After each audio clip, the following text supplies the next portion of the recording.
All right, Shalom, call all y'all about Shah. Brakatah Yah, Brakatah Yah, about Shah, Shalom to the left. Now in this video, let me go to it. This video that goes to show who is who, and that Esau still exists to this day. They haven't been done away with. All they did was change up the names, put different titles on people's names, and they still here to this day. And they've been fooling and deceiving people. That's why we calling them the devil, the deceiver, saying that Esau was done away with, and they haven't been done away with, and they got to pay for all the stuff that they did. So I'm trying to get straight to the point, pull these precepts that come to mind. I don't want to rush out this video edifying. All that I know, they teach you to mind your master and your mistress. Been slaves all our lives. My mother was a slave, my sister was a slave, father was a slave. They treat me nice as they could treat me. And if I want anything, I'll ask for it. I was taught it that way by my old master. These are the voices of former slaves, victims of one of America's greatest crimes against... Let's see. Let me go to this precept right quick. You see that? These pictures, these videos, they help us edify people and let them know what's what. Because, you got the pastor, they set up. They're not going to edify you. They're not going to tell you. They paid off and told not to tell you about certain stuff. That's why you see certain churches get closed down. Because they end up waking up to the truth and they want to let their people know. But if you have that 501c3 charter, you have to go by a certain curriculum. Now let me go to this precept.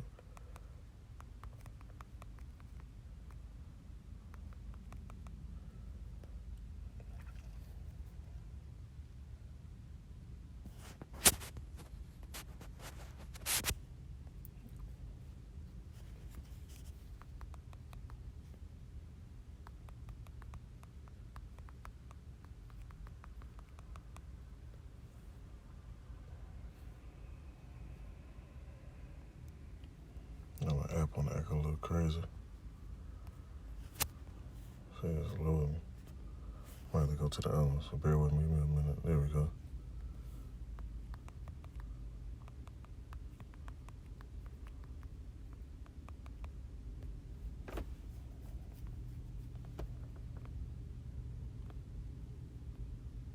Book of Ecclesiastes, chapter 10, verse 7, it says, I have seen servants upon horses, which Esau, go to this.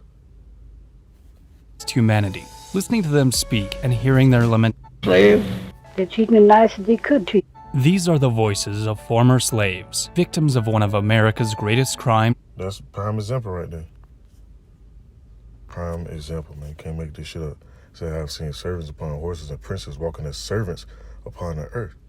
And our people, only reason why we got in this condition, because the Most High was mad with us.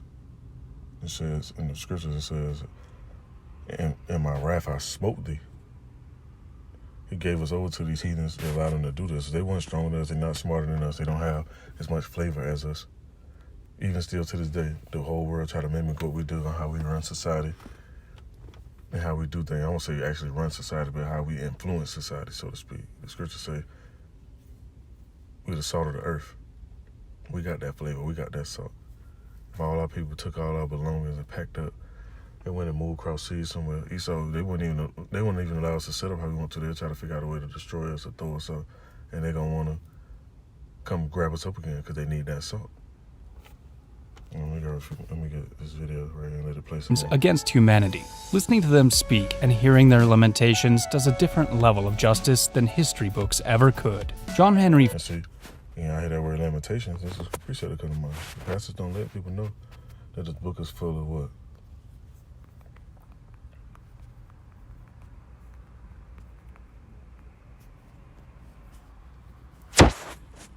Ecclesiastes, Salakia, this book of Ezekiel, chapter 2. I'm going to start that verse.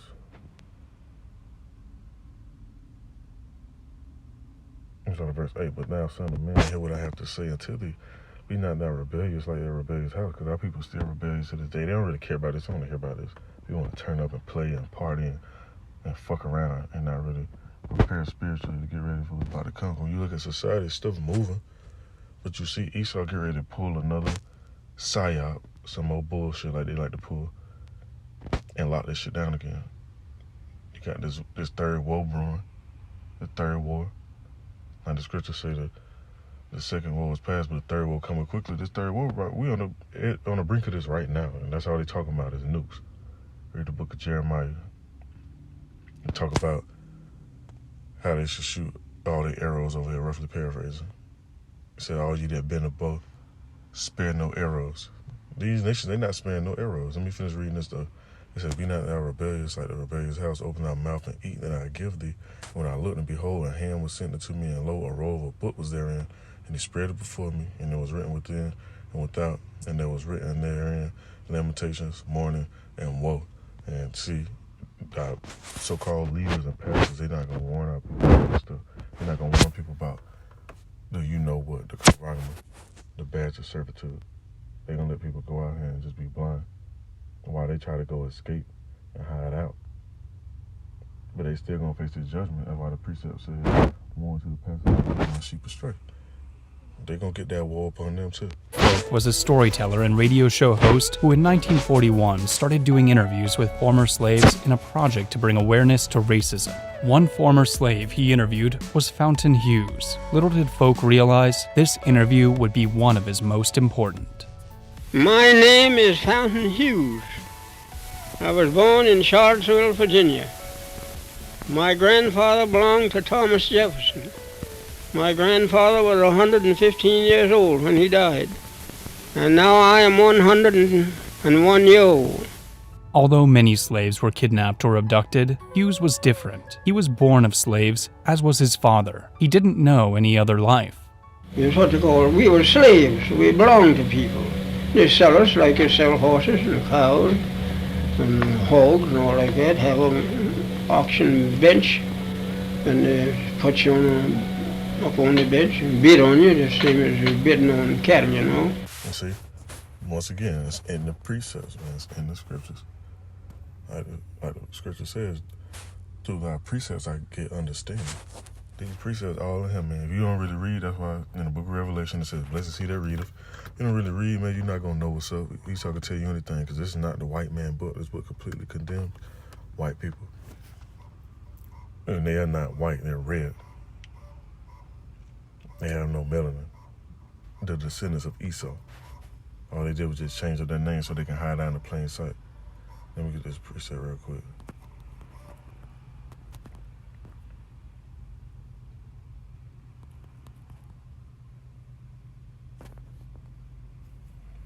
It's in the book of Joel, chapter 3. I'm going to read through this. The book of Joel, chapter 3. And verse 2. It said, I will also gather all nations and will bring them down to the valley of Jehoshaphat and will plead with them there for my people and for my heritage Israel, whom they have scattered among the nations and parted my land. They have cast lots for my people. They have given a boy for a harlot and sold a girl for wine that they might drink. And that's what's going on, man. It still happens to this day. Our people still scattered all over the place. Let me jump down. Let me get to some main points in this chapter. In verse 6 it said, the children also of Judah and the children of Jerusalem have you sold unto the Grecians, that you might remove them far from their border. Behold, I will raise them out of the place where you have sold them, which we over here in Babylon, we're going to get raised up out of here. They said, out of the place where you have sold them, and will return your recompense upon your own head. That sounds like karma, or you reaping what you sow, because people like to be like, oh, you know, you shouldn't be like that, just forget and love. Like, nah. What about the judicial system? You can't go in there talking about some just no love. So what more with the Most High? The Most High is not no joke. It's not no game when it comes to dealing with the Most High. It says, and I will sell your sons and your daughters into the hand of the children of Judah, and they shall sell them to the Sabians, to a people far off, for the Lord Yahweh hath spoken it. Let me see. What else I want to get?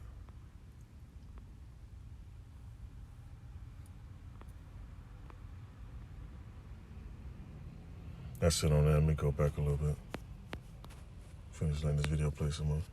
The auction bench was an infamous place among slaves. Here, people would learn not only... This comment right here says, now I'm on my way to become a doctor, valuable education, food every night.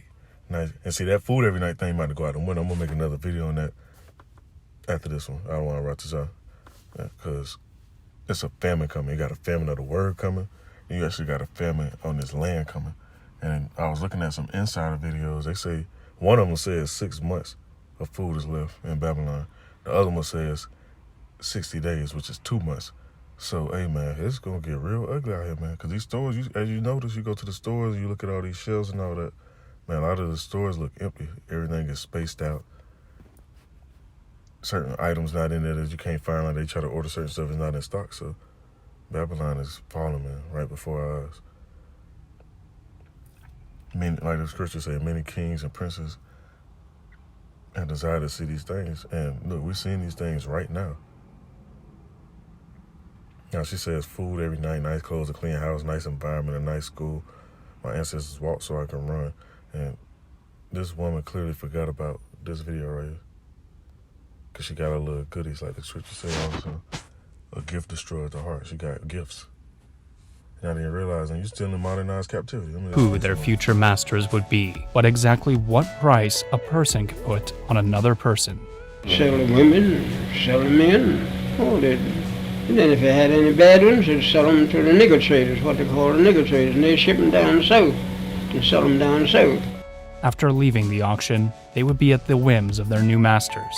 Of course, when someone is considered to be a piece of property rather than a person, little is done to make them comfortable. Deplorable living conditions, tattered and worn-out clothes, and sometimes a bare minimum of food were all that slaves were given. Colored people didn't have no beds when they were slaves. They all slept on the floor, tattered here, tattered there. Just like a lot of wild people, we didn't know nothing. Didn't like to look at no book. Often, the slaves were only dressed in what they showed up in, made mostly of rag and cloth. The lucky ones may have had I've seen this video. I want to go to. Let me see. Let's get to it. Of things like soups or stews. On that tree with spoon. No holidays, no days off. Each day was filled with nothing but work and meeting the needs of. See, hey, we're gonna do Esau different in the kingdom, man. When they get in their captivity, they're gonna get a day off. They're gonna get to have the Shabbat off. And that shit gonna be like hell because they're gonna have that thought in their mind that they're finna go right back into this shit. The masters. Night never come. Hang. Compelled the slaves, pushing her into. You know, around the pizza or the tree.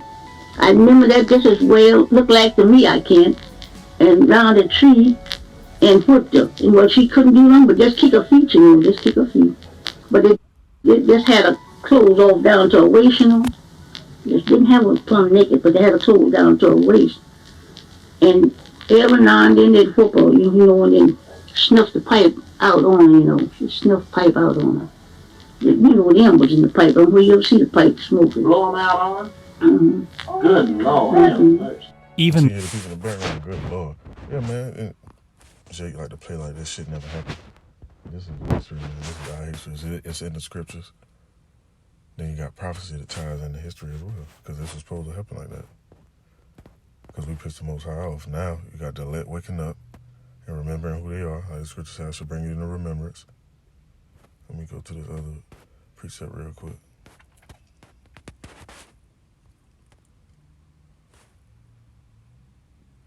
Because Esau got to pay for that. They ain't just getting away scot-free. Book of Isaiah chapter 14 verse 21 it says prepare slaughter for his children for the iniquity of their fathers, that they do not rise nor possess the land nor fill the face of the world with cities. What they trying to do, they trying to fill the world with cities, put up all these so-called towns and highways and expressways and all this stuff throughout the whole world and tear down the natural nature. They're trying to tear down all this stuff. They're not doing all that though. The Most High gonna let them wipe each other out. That's what the scripture says, and it's actually happening right now. It's getting set up so they could be drawn over there to the Valley of Jehoshaphat. You look at the news, that's all they've been talking about is nukes. Some ICBMs also mentioned in the scriptures as arrows. The slaughter, and they're going to get the ones that's left over. Those are the ones that's going to be the first fruits in the slavery, in the captivity. They got to go into Babylon. Oh, not Salakia, I slipped at the tongue. They got to actually go into captivity, that new captivity, once the kingdom is established. Because we're not building it up, they're going to build it up. So let me go back to this video real quick. It's another part I want to get. though slavery was a practice in which evil was free to roam, there were still some owners Couldn't go to nobody, Don't steal, don't lie. whoever. Master required a number of steps. Now I couldn't go from here across the street, or I couldn't go to nobody's house without I have a note. Without a note. And see, that's why I want to get this, because this right here, it says, now I'm on my way to become a doctor. In order to become a doctor, you got to get that note. You got to get that notoriety. You got to get that degree, valuable education. To be able to drive and maneuver around, you got to have a license. You got to have a Social Security card. And you're still not secure, even with a Social Security card. You got to get passports if you want to go to different countries. You got to get citizenship. So now everything is just modernized. But once again, a gift destroys the heart. You get them gifts. I'm from my master. And if I had that pass, that's what we call a pass. If I had that pass, I could go wherever he sent me. And I'd have to be back, whoever he sent me to. And that sounds like, hey, modernized passport, so to speak. If I was to travel, if I get a passport and travel to Great Britain or London or one of these areas, I got to be back in a certain time frame. I can't just post up over there and be like, you know what, I'm just finna move here. It don't work like that. You got to get citizenship. They'd give me another pass, and I'd bring that back so to show how long I'd been gone. With the passage of the Emancipation Proclamation, the slaves were free, but only by degree. They weren't truly as free as they thought. Union soldiers, who slaves once thought of as liberators, would sometimes pass through and not give a second thought to the people they helped to free. I remember when the Yankees come along and took all the good horses. And look, I ain't gonna play this whole video, because I know people's attention span is short. I just want to touch on some main points. And, Esau got a lot to pay for, man. It seemed like it took forever, but it really didn't take that long, like in the book of Peter. The 2 Peter, I should say. A day with the Lord is 1,000 years to man. So Esau ain't been ruling that long for real. It just seems like it's been a long time to us, because we're looking at time on our frame, so to speak. When it's not about our time, it's about Yahweh, about Hashem Yahushua time. Then, simultaneously, we had to learn our lesson. Now the lesson being learned, the lick is being woke up.